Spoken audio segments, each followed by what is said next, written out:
मैं भगत सिंह बोल रहा हूँ। मैं वही भगत सिंह हूँ जिसे क्रांतिकारी शहीद भगत सिंह के नाम से भी जाना जाता है। मैं वही भगत सिंह हूँ जिसने लाहौर के पुलिस जेपी साडर्स को मारा था। मैं वही हूँ जिसने चंद्रशेखर आज़ाद के नेतृत्व में विद्रोह छेड़ा था। आज मैं आपको अपने जन्म से लेकर मृत्यु तक की सारी बात बताऊंगा और साथ में मैं अपने जीवन से जुड़ी सभी घटनाओं को भी बताऊंगा। मेरा जन्म 8 सितंबर 1907 ईस्वी को लायपुर नामक ज़िले में स्थित बंगा नामक स्थान पर सिख परिवार में हुआ था। मेरे पिता का नाम सरदार किशन सिंह और माता का नाम विद्यावती कौर था।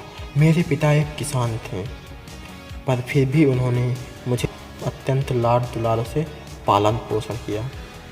मेरे परिवार में संघर्ष और देशभक्ति की भावना कोट कोट कर भरी थी, जिसका असर मुझ पर भी पड़ा।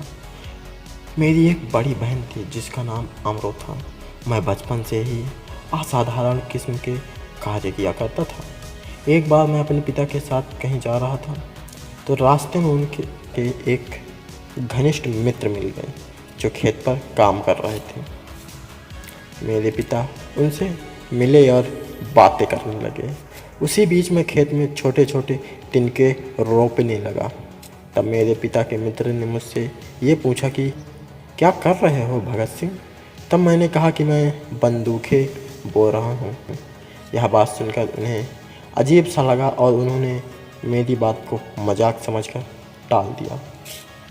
जब मैं धीरे धीरे बड़ा होने लगा वैसे ही मुझ पे देश प्रेम की भावना जागृत होती गई और मैं देश के प्रति आत्मसमर्पण करता गया।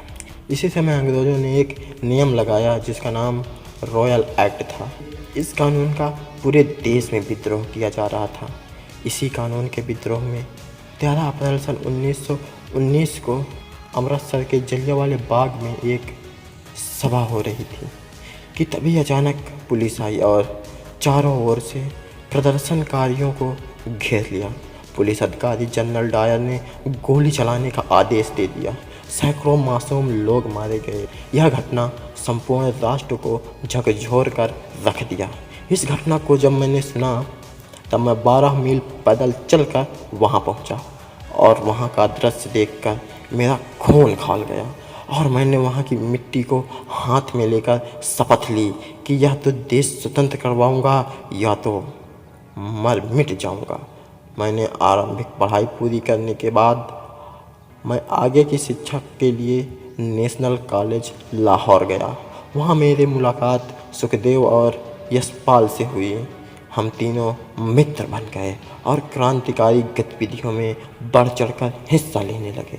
जब मैं बीए में पढ़ रहा था तब मेरे पिता ने मेरे विवाह की बात की थी, तो मैंने उन्हें जवाब देते हुए कहा, अगर मेरी शादी इस गुलाम भारत में हुई तो मेरी दुल्हन मौत होगी और बारात सहयात्री बनेगी और बाराती होंगे शहीद। पिताजी, यह वक्त शादी करने का नहीं, देश हमें पुकार रहा है और मैंने अपने पूरे तन मन और धन से देश की सेवा करने का सौगंध खाई है।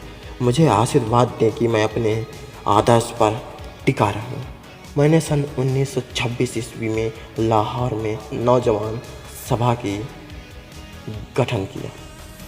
इस सभा का उद्देश्य था स्वतंत्र भारत की स्थापना, एक अखंड राष्ट्र के निर्माण के लिए देश में नौजवानों में देशभक्ति की भावना जागृत करना, अर्थात सामाजिक और औद्योगिक क्षेत्रों के आंदोलन में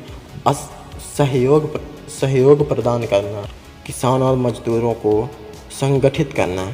इसी बीच मेरी मुलाकात एक प्रसिद्ध क्रांतिकारी गणेश शंकर जी से कानपुर में हुई।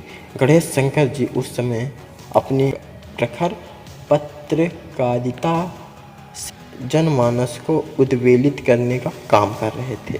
मैं उनके विचारों से इतना प्रभावित हुआ कि मैं कानपुर में ही रहकर उनके साथ मिलकर क्रांतिकारी गतिविधियों का संचालन करने लगा।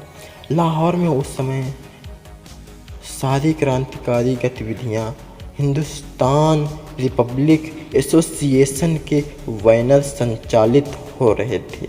मुझे इस एसोसिएशन का मंत्री बनाया गया। 30 अक्टूबर 1928 ईस्वी को लाहौर में साइमन कमीशन आने वाला था। मैंने कमीशन के बहिष्कार की योजना बनाई और लाला लाजपत राय की अध्यक्षता में साइमन कमीशन का डटकर विरोध किया। साइमन कमीशन वापस जाओ और इंकलाब जिंदाबाद के नारे लगाए।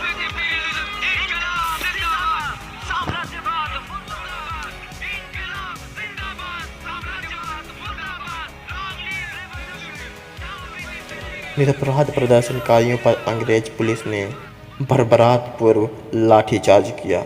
लाला लाजपत राय के सिर में गंभीर चोट आई, जो बाद में उनके मृत्यु का कारण बनी।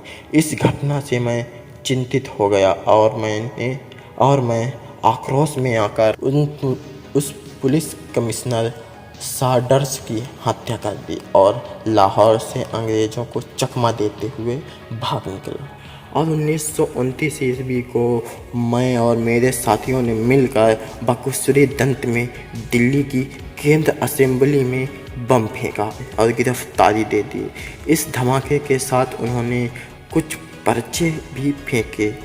मैं और मेरे साथियों पर साडर्स हत्याकांड तथा असेंबली बम कांड से संबंधित मुकदमे लाहौर में चलाया गया। मुकदमे के दौरान मैं और मेरे साथियों को लाहौर के सेंट्रल जेल में रखा गया। जेल में कैदियों के साथ अच्छा व्यवहार नहीं किया जा रहा था। उन्हें प्राथमिक सुविधाएं और भोजन ठीक से नहीं दिया जा रहा था।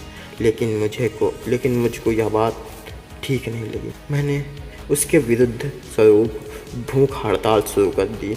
आखिर अंग्रेज सरकार को मेरे आगे झुकना पड़ा और कैदियों को बेहतर सुविधाएं मिलने लगी। 17 अक्टूबर 1930 ईस्वी को मुझे और मेरे साथ राजगुरु और सुखदेव को फांसी की सज़ा सुनाई गई। हम तीनों को 23 मार्च सन 1931 को फांसी दे दी गई। तो मेरे प्रिय दर्शकों, यह थी मेरे जीवन की कहानी। आज भी हमारा देश 23 मार्च को शहीद दिवस मनाया जाता है, लेकिन हम तीनों क्रांतिकारियों के लिए आपका क्या विचार है, कमेंट में ज़रूर बताएं। जय हिंद।